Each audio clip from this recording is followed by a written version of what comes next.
Bonjour à tous et bienvenue encore une fois aux astuces du français. Aujourd'hui, je vais vous enseigner la jeunesse, la variation du nom, à savoir le genre du nom et le nombre de celui-ci. Si c'était votre première fois, si c'était la première fois pour vous de voir ou bien de suivre ces leçons-là, je vous dirais, je m'appelle Anwar et ici, sur cette chaîne-là, j'enseigne le français en commençant du plus simple jusqu'à qu'on arrive au plus difficile. Mais je vous assure que si vous suivez ces étapes-là, si vous suivez ces astuces, si vous pratiquez avec chaque leçon, vous ne direz jamais que le français est votre bête noire. Alors ça, c'est pour ceux qui sont nouveaux avec nous. Alors c'est parti la jeunesse, on commence la leçon. Donc on commence toujours par des questions à travers lesquelles nous allons former le plan de la leçon. Donc, la première question, qu'est-ce que la variation du nom? Une variation du nom, c'est quoi?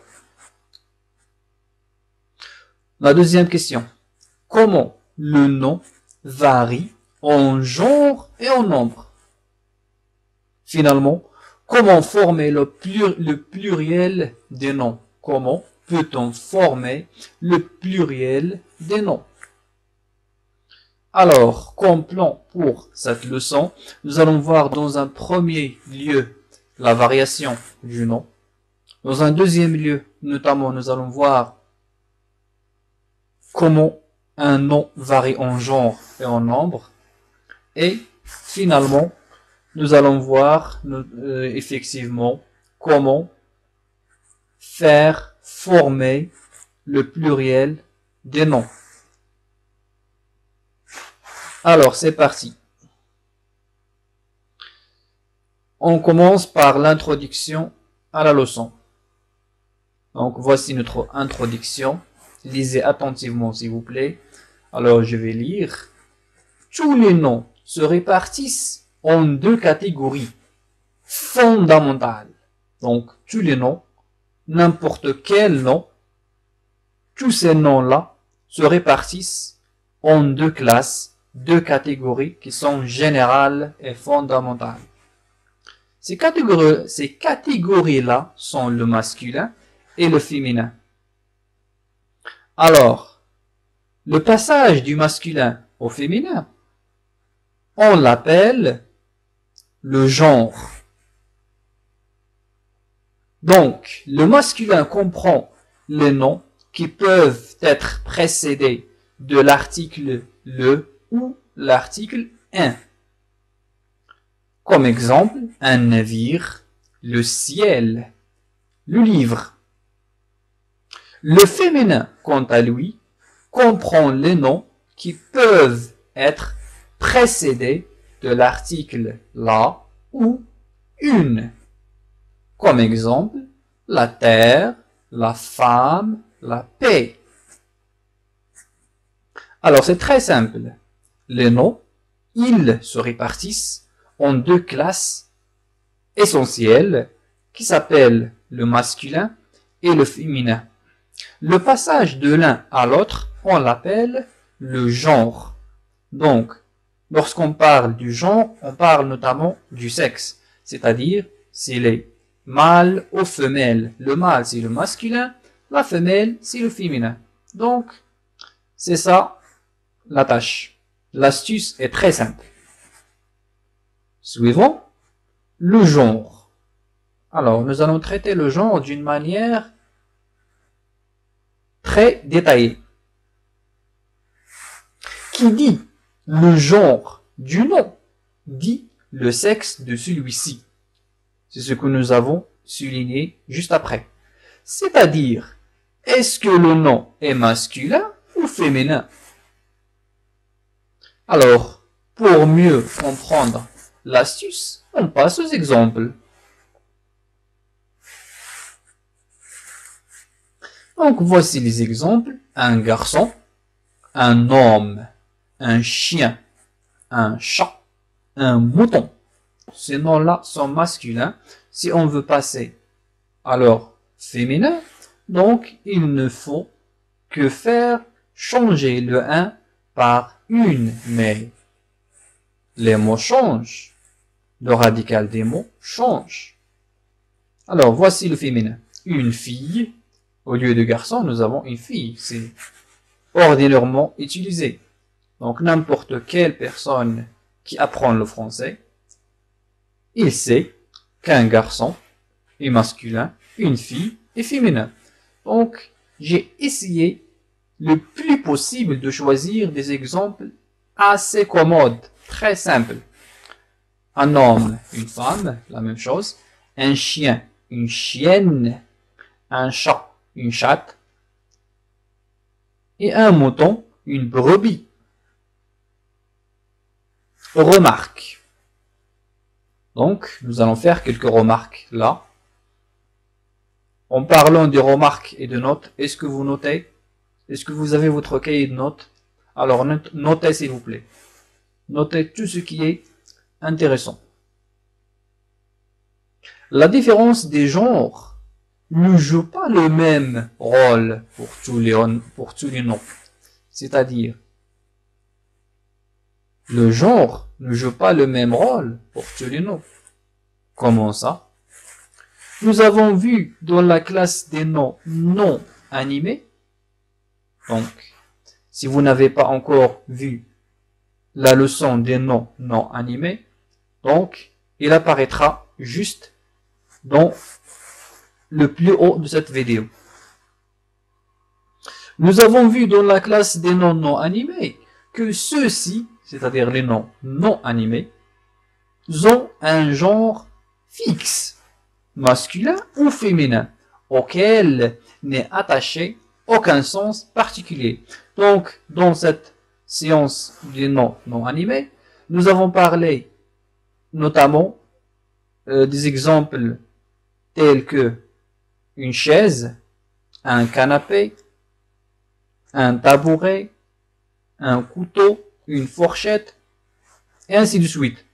Donc, l'idée ici, c'est que ces noms-là ont un genre fixe, masculin ou féminin. On ne peut pas trouver les deux genres dans ces noms non animés. Les noms des objets et des choses. Une maison, un immeuble, etc.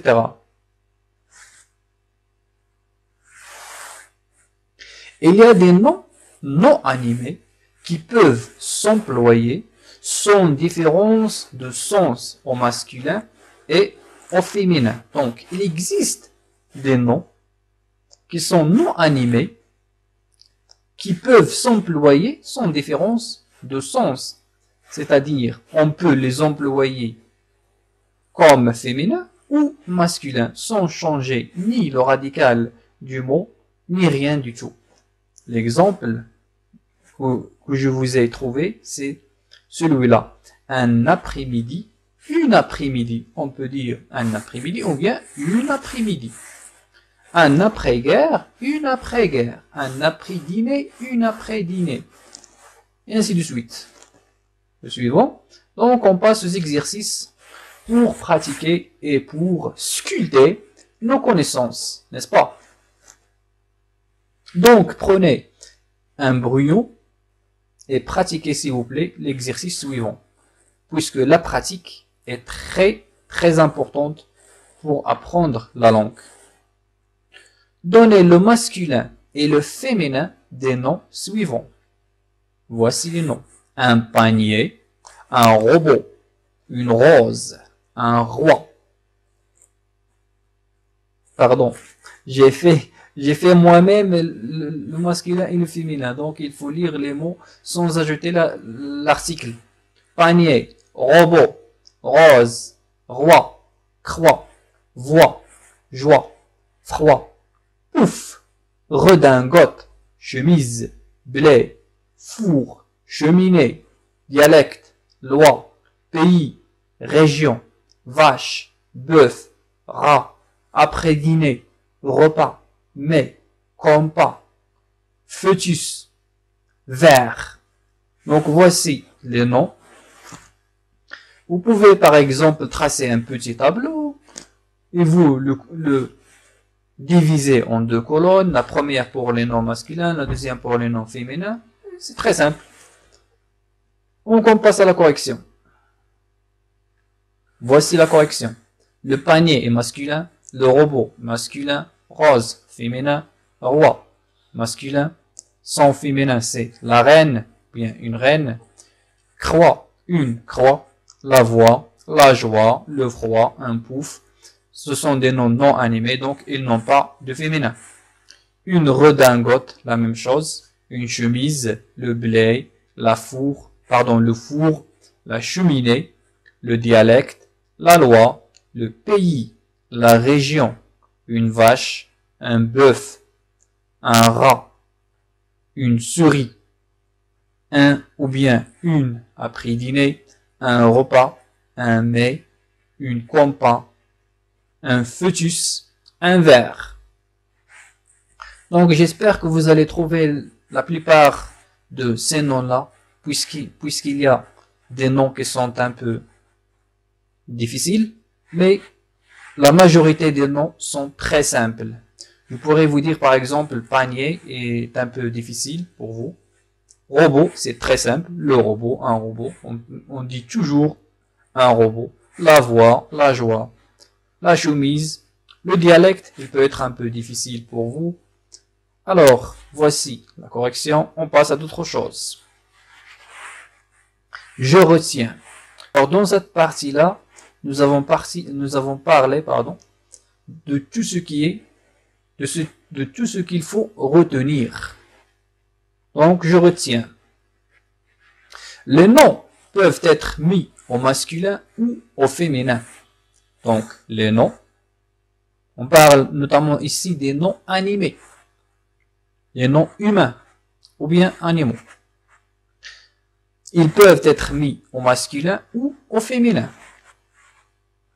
Le premier, c'est-à-dire le masculin, renvoie à un être mâle, tandis que le second renvoie à un être femelle. Notez bien. Donc là, il faut noter. C'est une remarque très importante. Les noms comme amour, délice et orgue sont masculins ou singuliers. Donc, ils sont masculins ou singuliers. Un amour, faux. Un gâteau, délice. Un orgue, ancien. Mais ils sont féminins au pluriel. Des amours folles. Des nouvelles délices. Des grandes orgues. Donc, ces trois noms-là présentent une exception à la règle des noms non humains qui expriment que ceux-ci n'ont pas de féminin ou bien de masculin, c'est-à-dire ils ont un genre fixe, à l'exception du nom amour, délice et orgue, qui sont masculins au singulier, mais féminins au pluriel. Donc, faites attention à ces noms-là, notez-les dans une note et soulignez-les, marquez-les par une couleur pour ne jamais tomber dans cette piège-là.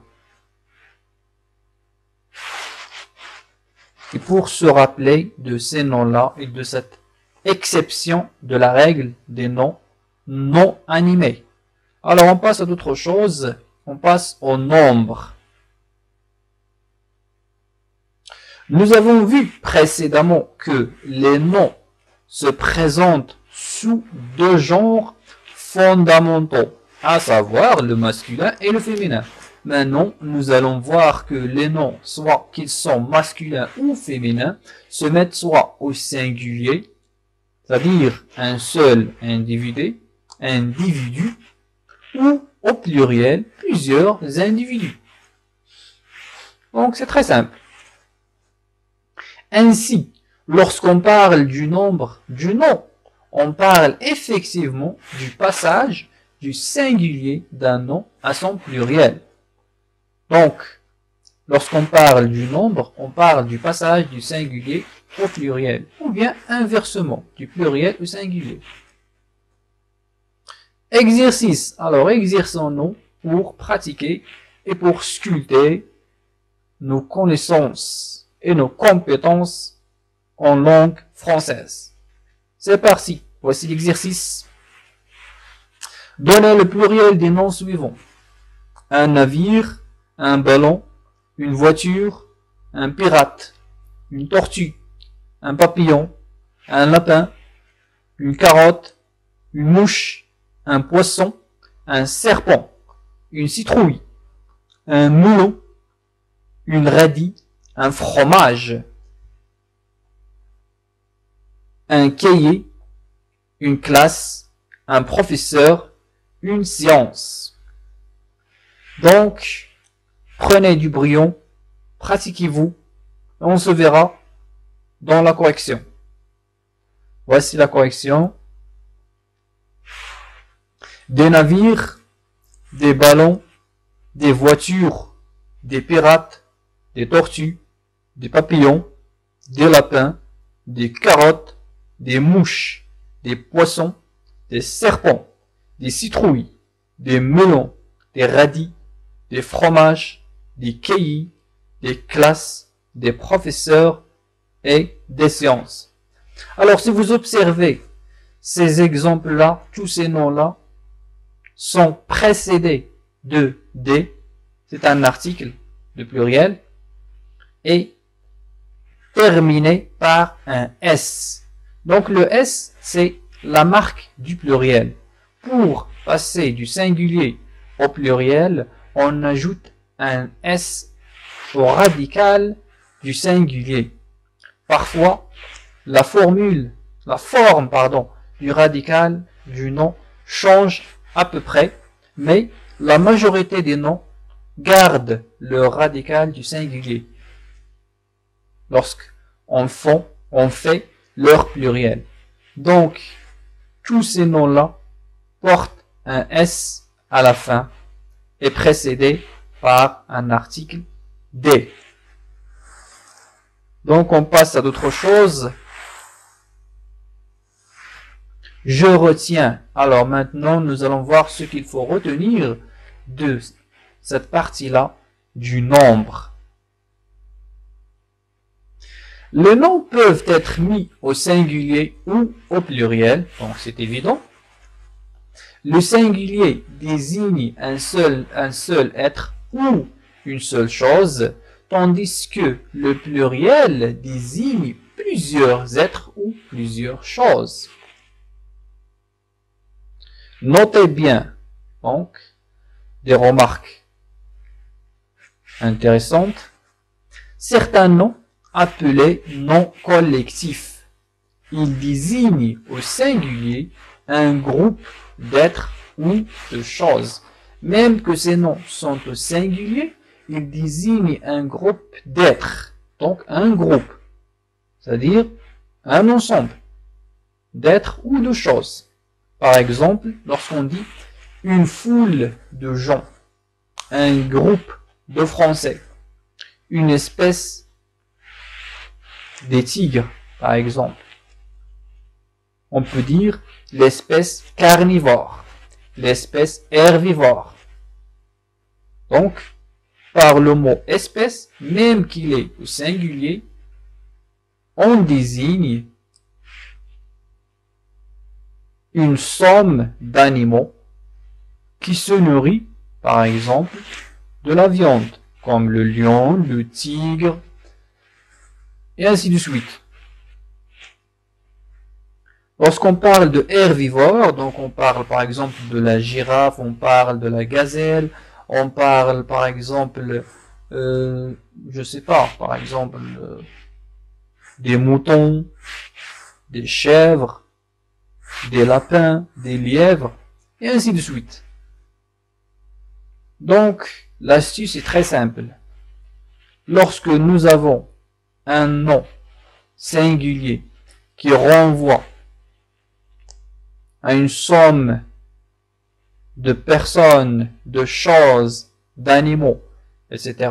Donc ce nom-là, on l'appelle un nom collectif, puisqu'il fait une collection d'une espèce précise. Donc, c'est très simple. Alors, on arrive à la récapitulation. Donc, on passe à la récapitulation. Donc, on récapitule tout ce que nous avons vu durant cette leçon-là. C'est parti. Le nom varie en genre et en nombre. Donc, nous avons vu que le nom varie en genre et en nombre, c'est-à-dire en masculin ou en féminin. Le genre exprime son passage, son renvoi au nom, le passage du nom du masculin au féminin ou inversement du féminin au masculin et ainsi de suite. Le nombre exprime son passage du singulier au pluriel ou inversement. Alors, la jeunesse, donc c'est terminé, on arrive à la dernière partie de cette leçon-là, à savoir l'exercice de pratique. Donc, c'est votre tâche, comme toujours, c'est à vous de trouver la réponse à cet exercice-là. C'est à vous de deviner cette énigme-là. Donc, donnez le féminin ainsi que le pluriel des noms suivants. Voici le nom. Donc, je vais lire un docteur, un instituteur, un mécanicien, un bûcheron, un empereur, un médecin, un professeur, un policier, un plombier, un berger, un pâtissier, un enfant, un coq, un canard, un bouc, un loup, un hibou, une poule, un pneu. Donc, c'est terminé, c'est fini. Voilà, c'est la fin de notre leçon. J'espère que celle-ci était très intéressante, très utile pour vous. J'espère vraiment que vous allez bénéficier de ces cours-là, de ces leçons, de ces astuces. J'espère que vous avez noté tout ce qui vous apparaisse important de cette leçon-là. Donc, je vous dirai la jeunesse, au revoir. On se verra dans la prochaine séance. Merci vraiment d'avoir été là. Merci pour avoir suivi cette leçon-là jusqu'à la fin. Donc, au revoir. À bientôt. Merci.